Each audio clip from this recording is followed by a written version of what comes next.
Hey guys, what's up? I got a battle for you today against Sophie. We decided to have, just a standard match because that was basically the only team she had. Her team does have a lot of walls on it, and I brought, whatever I felt like bringing at the time. Yeah, so I'm going to do my Rotom. I'm going to go for Volt Switch. She does switch out to her Ferrothorn. I figured that was likely, or possibly one other Pokemon. She does have a Ground type on her team, but I didn't think that was likely because it's Rotom, and Rotom has Hydro Pump. I could have went for that. Ferrothorn's a very safe switch in. I'm going to go into my Weezing to threaten it out with a Fire-type move, which I should have went for instead of the Will-O-Wisp because she's just going to switch out back to her Mew. Sponge the Will-O-Wisp and burn me back.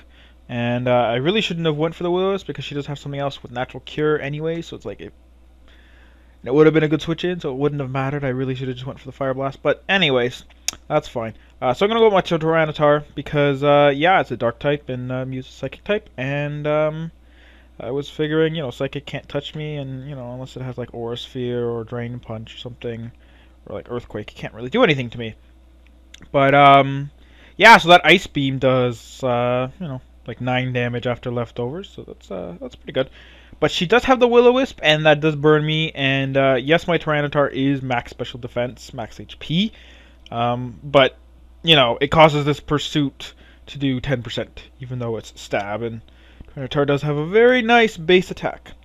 But yeah, so now my Tyranitar is kind of useless. It is good for sponging the special hits, but like I said, she has a bunch of walls, so she won't be really dishing out any special hits. She does show me here that she has Soft Boil, which is obvious because it's a physically defensive Mew. Obviously, it's going to have some form of recovery. Why not? I'm just going to go for my Stealth Rocks just to get Stealth Rocks up because why not? Yeah, so now I am going to switch out. I believe I go into... I'm not sure. Let's let these burn effects go all through. She's going to go into her Heatran, and I'm going to go into my Rotom, right? And I'm going to scare this Heatran out because, again, I'm a Rotom. And Rotom does a lot of damage to everything except Ferrothorn and the other Pokemon that I am alluding to on this team. She's going to go out to said Ferrothorn to take the Volt Switch again. I don't know. It sucks that I had to bring in Rotom to do like nothing again, but that's fine. I'm gonna go to my Espeon here, because it's an Espeon and it is Choice Specs and it does have the hidden power Fire, and that's what I'm gonna go for. I was sort of not sure on this because I'm like, if she switches out because I have Magic Bounce, there'd be no real reason for her to stay in, but she does stay in. I guess probably go for the Gyro Ball. I'm gonna take her out with an HP Fire cleanly. And she was like, ow. If that was HP Fighting, that wouldn't have killed, I don't think, but HP Fire, yes, will kill. So I'm gonna go my Rotom. Figure she's gonna want to status me or something, or no, not status me, Seismic Toss because of again Magic Bounce. And here's why I said earlier that it sucks that I brought my Rotom in before, because if you notice, he took 15 damage from the Sandstorm. So I'm going to go for the trick here. Give Blissey the Choice Scarf. It lands, which is great. Anyone on our team wouldn't have enjoyed a Choice Scarf because, again, she does have a lot of walls. There's one Pokemon that would be okay. But yeah, so there I have 12 HP when I take the 15 damage from Sandstorm. So I had like 3 or 4 more HP, i.e. I didn't switch into Rocks last time. And Sandstorm, I would have been perfect to live that. And I could have, I wouldn't have switched out because I would have died when I came in. But, I could have got a hit off or something. It's not a big deal, but whatever. Because this Blissey is tricked and scarfed, so it's not really going to be doing too much. I do burn it here, just residual damage, because I know I'm going to be down to very low HP, and I'm going to want a Pain Split, and the more HP she has, the better for me. So that is exactly what's going to happen. I'm going to gain about 200 health, 198, sorry, to be exact. And, she's going to drop down to very low health as well. 250 to be exact, because Pain Split evens them out. I know I can stay in here and hit her with a Clear Smog, because the Burn and the Sandstorm are easily going to take her out. Even if I don't attack, it doesn't really matter. But, I'm not going to Will-O-Wisp, and I'm not going to Pain Split, because that would be stupid. Actually, Pain Split might have actually healed me a little bit. I mean... I don't know. I don't. Maybe a little tiny bit, like 5 HP or something. Wouldn't really matter. So, anyways, that's a one dead Blissey. It's really good because I was, like I said, worried about it because that was the other option besides Ferrothorn to take my Rotom hits. And now that it's dead, I don't have to worry about it here. Here I'm gonna predict the Sword Stance because it's like it's a Weezing, can't really do too much. But she does go for the taunt. I figure the protect would be the same thing. Might as well go for a Will-O-Wisp while I have the opportunity to get him burned before Toxic Orb comes back up. But yeah, she was like, no, I would not be a happy camper if my Gliscor got burned. And I'm like, yeah, I agree. I'm going to go for the Fire Blast. It is going to miss. It's not too big of a deal because, meh.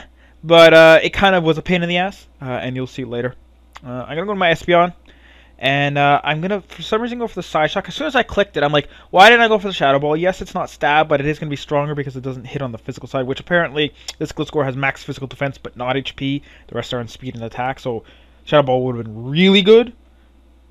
But yeah, so that's what happened. It kind of sucked, but it wasn't too big of a deal because, yeah, Yanmega's going to come in, it's going to Air Slash, and it is going to KO. Or not KO, sorry, it's going to flinch and then KO. This is where the Fire Blast miss would have helped because that extra little bit of damage would have been enough where I wouldn't have to rely on the flinch. I don't know why I said KO. I am talking out of my ass. But yeah, so I'm just going to go for another Air Slash, and that's going to easily kill her. She figures there's no point in using Protect because it's like, it's getting another speed boost, and I mean, yeah, we'll get some Sandstorm damage, but it's not really a terrible deal. So yeah, here she's going to make a really big mistake and go into her Mew. She said she forgot these things get Bug Buzz, and I'm like, okay. I was really looking into doing another Theorycraft session here, because if she had gone into her Rotom, which was the obvious choice, I would have had to go to my T-Tar and done, Stone Edge, and would have depended on misses and damage variations and, a prediction here or there, because, I mean, I could have predicted... lots of things could have happened. Heatran. So I could have switched back and forth between my my Terrakion and my Yanmega to take the the Flamethrower or Fire Blast or Lava Plume or whatever, and the Earth Power, or it would have really changed the match, and it's just I don't know. I couldn't really come out with anything too satisfying, I guess. Plus, I didn't know this Rotom spread. I did ask her, and she couldn't remember, and I'm just like, whatever. I told her, I'm like, I'm not going to do it. I wanted to, but, complications, predictions could have ruined it, and stuff like that. And she's like, that's fine. So, here's the battle. I mean, she brought in the Mew. That's, that was her mistake, obviously, but that's, what happened. So, yeah, Yanmega's going to kill Mew, almost kill Rotom, and then just come in with Terrakion and clean up with close combats.